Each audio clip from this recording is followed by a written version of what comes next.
Olá, turma, tudo bem? Essa daqui é uma revisão da aula de classificação dos seres vivos que eu dei.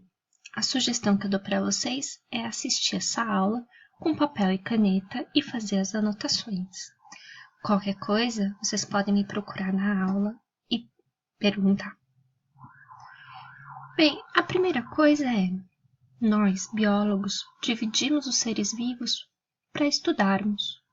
Mas fazemos isso porque somos chatos? Sim, nós somos chatos, mas não fazemos por causa disso.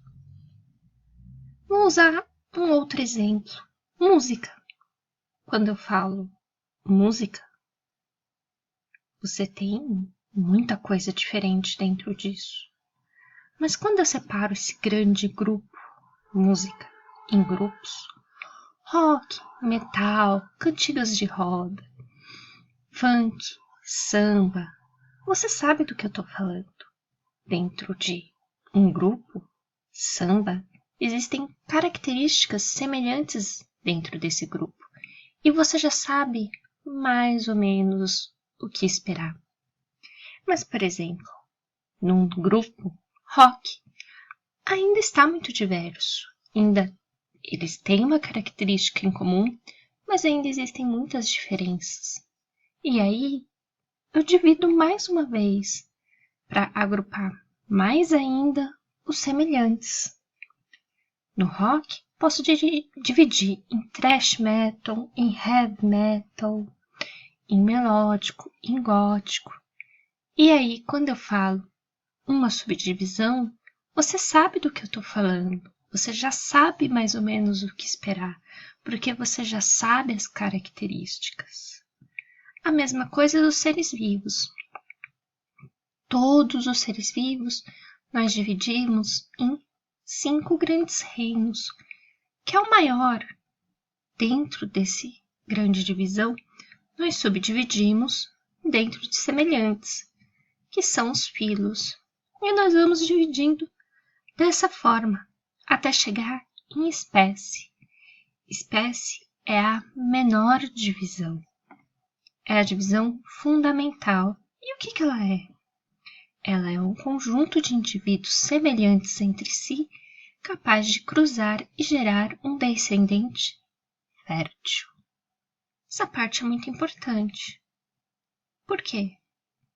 Porque existem animais de espécies diferentes que podem cruzar e gerar um indivíduo.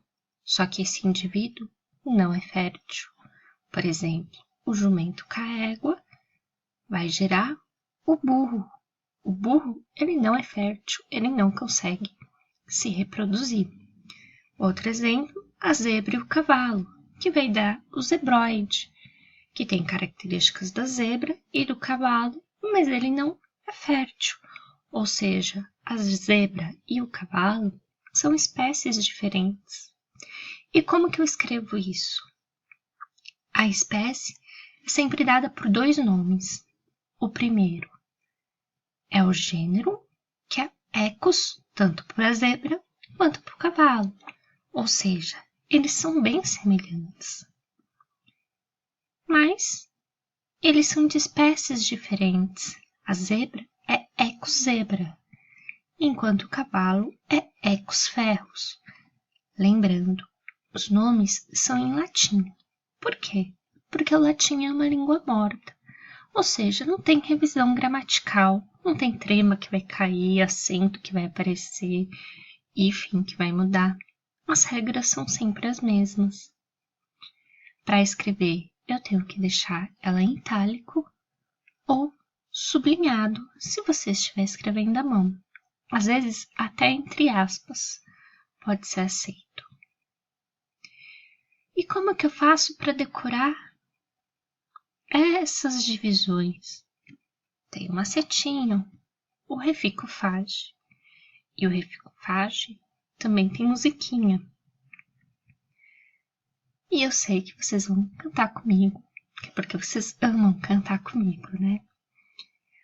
Como posso estudar a natureza sem errar? Com a taxonomia, Com a taxonomia classifico os seres vivos e estudo a biologia. Classifico os seres vivos e estudo a biologia. O reficofage é fácil pra fazer vestibular. O reficofage é fácil pra fazer vestibular. Ré de reino, fi de filo, C de classe, O de ordem, Fá família, G de gênero, espécie pra acabar.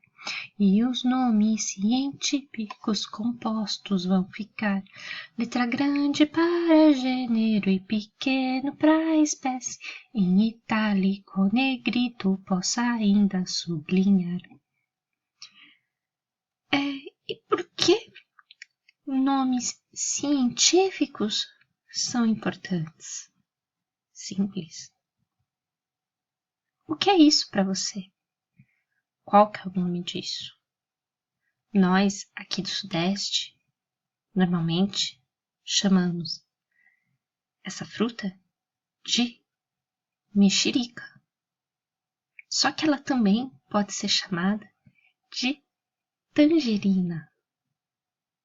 Aliás, meu namorado um dia desses descobriu que o sabor tangerina das coisas é sabor de mexerica. Mas o pessoal lá do sul, a parte da minha mãe que é do sul, chama isso de bergamota. Na verdade, essa fruta tem um monte de nome no Brasil. E por isso que a gente precisa do nome científico. Porque com ele nós conseguimos, em qualquer lugar do mundo, falar Citrus reticulata. E eles vão saber do que eu tô falando. Eu tô falando da mexerica. O primeiro reino daquela grande divisão, o maior grupo, é o Monera. Monera, bactérias. Quais são as características dela? São todos unicelulares. São todos procariontes. Ou seja, não existe uma membrana nuclear separando o DNA do resto da célula. Nossa, professora, eu não lembro mais o que é cada um. Vai olhando e vai tentando lembrar. Eu vou fazer ainda outra aula só com isso, mas vai tentando lembrar. Poxa, o flagelo serve para quê mesmo? Eles podem ter várias formas, tá vendo? Eles podem ter formas de cocos, de bolinhas, eles podem estar agrupados 2 a 2, que são os diplococos. Podem ser forma de bacilos, pode ser vibriões. E aí, é importante você saber que eles podem causar doença. Tétano, meningite, sífilis, cólera, pneumonia, gonorreia, difteria. Tem mais, mas essas daqui são as principais, que você pode decorar com um macetinho. Todo mundo sofre com pequenas e grandes doenças. Muitas delas a gente tem vacinas. Vacina contra a difteria, vacina de tétano. Lembrando que o tratamento disso vai ser o quê? Antibiótico. O antibiótico mata as bactérias. O antibiótico não mata vírus. Você não toma um antibiótico quando você está com gripe. Você toma um antigripal, né? Que seria o vírus da gripe. E também existem os de vida livre, que são muito importantes. A gente precisa deles. Eles decompõem matéria orgânica. Eles têm vários usos. Por exemplo, tem muitas bactérias que vivem conosco, na nossa pele, no nosso intestino. Tanto que a gente toma lactobacillus, certo? Bacilos, bactérias. Para quê? Para o bom funcionamento do intestino. Isso aqui é um intestino feliz, tá vendo? Porque ele precisa dessas bactérias para funcionar. Os outros reinos eu vou fazer em outro vídeo. Beijo, pessoal.